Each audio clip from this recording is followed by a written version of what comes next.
ஓம் சாந்தி. 28/8/2025 காலை முரளி. முரளியின் சாரம். பாபா சொல்றார், இனிமையான குழந்தைகளே, இப்போது உங்களுடைய வழக்கு விசாரணைக்கு வந்துள்ளது. கடைசியில் அந்த நாள் வந்துவிட்டது. நீங்கள் இந்த புருஷோத்தம சங்கம யுகத்தில் உத்தமத்திலும் உத்தமமான புருஷராக மாறிக்கொண்டிருக்கிறீர்கள்.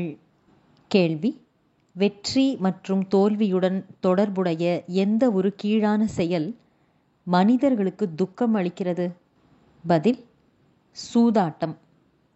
பல மனிதர்களுக்கு சூதாட்டம் விளையாடும் பழக்கம் உள்ளது. இது கீழான செயலாகும்.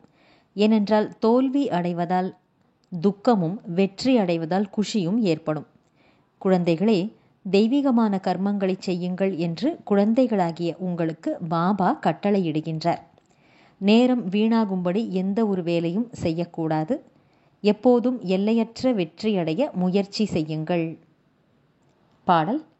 கடைசியில் அந்த நாளும் இன்று வந்ததே. ஓம் சாந்தி. டபுள் ஓம் சாந்தி. குழந்தைகளாகிய நீங்கள் ஓம் சாந்தி என்று சொல்லலாம். ஆனால் இங்கே டபுள் ஓம் சாந்தி. யாரை தந்தை என்று சொல்கிறோமோ அந்த சிவபாபா சுப்ரீம் ஆத்மா கூறுகிறார் ஓம் சாந்தி. இரண்டாவதாக தாதாவாகிய பிரம்மா பாபாவும் சொல்கிறார் ஓம் சாந்தி. குழந்தைகளும் கூறுகின்றார்கள். குழந்தைகளாகிய நீங்களும் நாங்களும் ஆத்மா சாந்த சுரூபம் என்கிறீர்கள். சாந்தி தேசத்தில் வசிக்கக்கூடியவர்கள். இங்கே ஸ்தூலமான தேசத்தில் நடிப்பதற்காக வந்துள்ளீர்கள். இந்த விஷயங்களை ஆத்மாக்கள் மறந்துவிட்டனர். பிறகு கடைசியில் விசாரணை நடக்கும் அந்த நாளும் வந்துவிட்டது. என்ன விசாரணை? பாபா துக்கத்தை நீக்கி சுகம் கொடு என்று கேட்கிறார்கள். ஒவ்வொரு மனிதரும் சுகத்தையும் அமைதியையும் தான் விரும்புகிறார்கள். பாபாவோ ஏழை பங்காளன் ஆவார். இச்சமயம் பாரதம் முற்றிலும் ஏழையாக உள்ளது. நாம் முற்றிலும் பணக்காரர்களாக இருந்தோம் என்று குழந்தைகள் அறிகிறீர்கள். இது கூட பிராமண குழந்தைகளாகிய உங்களுக்குத்தான் தெரியும். மற்ற அனைவரும் காட்டில் இருக்கிறார்கள். குழந்தைகளாகிய உங்களுக்கு கூட வரிசை கிரமத்தில்தான் நிச்சயம் இருக்கிறது. இவர்தான் ஸ்ரீ ஸ்ரீ. அவருடைய வழியும் உயர்ந்ததிலும் உயர்ந்தது என்று உங்களுக்கு தெரியும். பகவானின் மகா வாக்கியம் அல்லவா? மனிதர்களோ ராம் ராம் என்று இசைக்கருவி வாசிப்பது போல சொல்லிக்கொண்டே இருக்கிறார்கள். ராமரோ திரேதாயுகத்தின் ராஜாவாக இருந்தார்.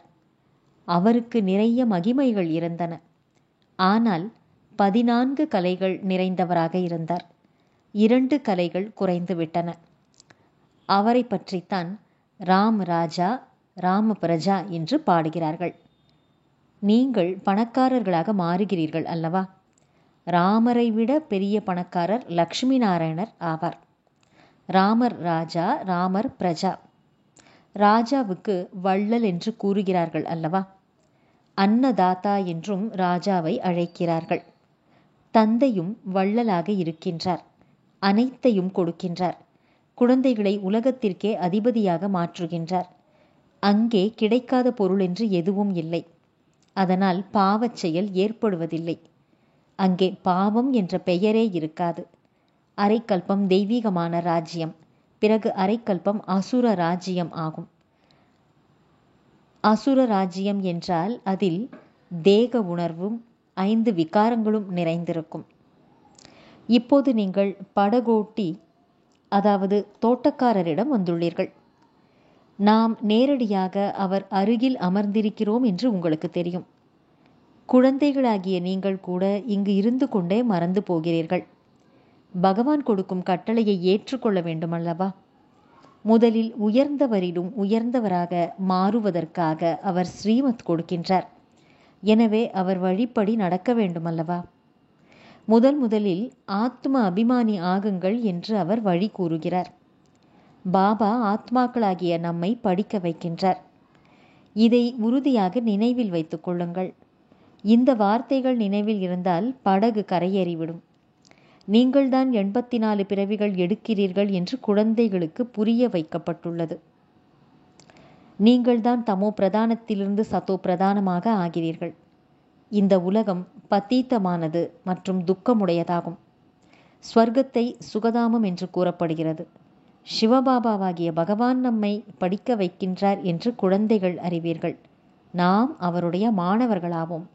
அவர் தந்தையாகவும் இருக்கின்றார், ஆசிரியராகவும் இருக்கின்றார். எனவே நன்கு படிக்க வேண்டும், தெய்வீகமான கர்மங்களையும் செய்ய வேண்டும், எந்த ஒரு கீழான செயலையும் செய்யக்கூடாது. நல்லது. தாரணைக்கான முக்கியமான சாரம். ஒவ்வொரு அழிவற்ற ஞான ரத்தினமும் பல கோடிகளுக்கு சமமாகும். இதனால் தனது பையை நிரப்பிக்கொண்டு புத்தியில் பதிய வைத்த பிறகு தானம் செய்ய வேண்டும். இரண்டாவது, ஸ்ரீ ஸ்ரீயின் சிரேஷ்டமான வழிப்படி முழுமையாக நடக்க வேண்டும்.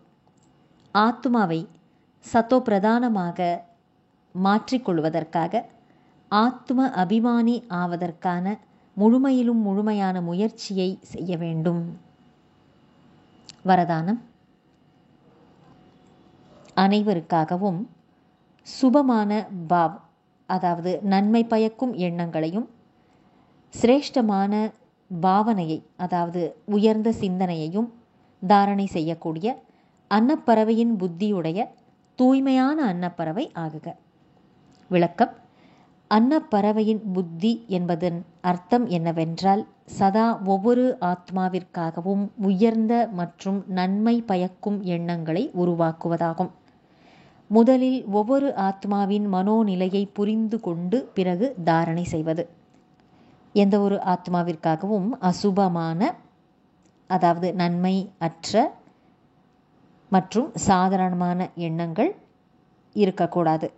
சதா சுப பாவ், சுபமான எண்ணங்கள் மற்றும் சிரேஷ்டமான பாவனையை வைக்கக்கூடியவர்கள்தான் தூய்மையான அன்னபட்சி ஆவார்கள். அவர்கள் எந்த ஒரு ஆத்மாவின் அமங்கலமான விஷயங்களை கேட்டாலும் பார்த்தாலும் கூட அதை நன்மை நிறைந்த உள்ளுணர்வின் மூலம் மாற்றி விடுவார்கள். அவர்களுடைய திருஷ்டி ஒவ்வொரு ஆத்மாவிற்காகவும் உயர்ந்ததாக, தூய்மையான அன்பு கொண்டதாக இருக்கும்.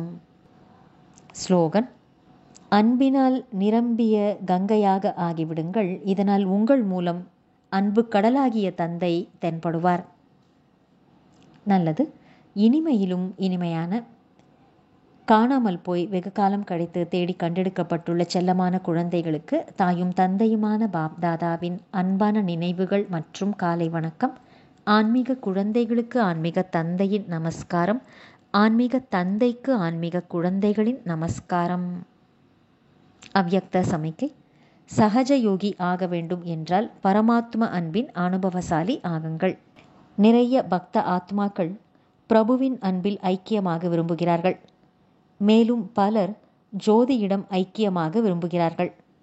அப்படிப்பட்ட ஆத்மாக்களுக்கு ஒரு நொடியில் தந்தையின் அறிமுகம், தந்தையின் மகிமை மற்றும் பலன்களை சொல்லி சம்பந்தத்தின் அன்பில் மூழ்கிய நிலையை அனுபவம் செய்ய வையுங்கள்.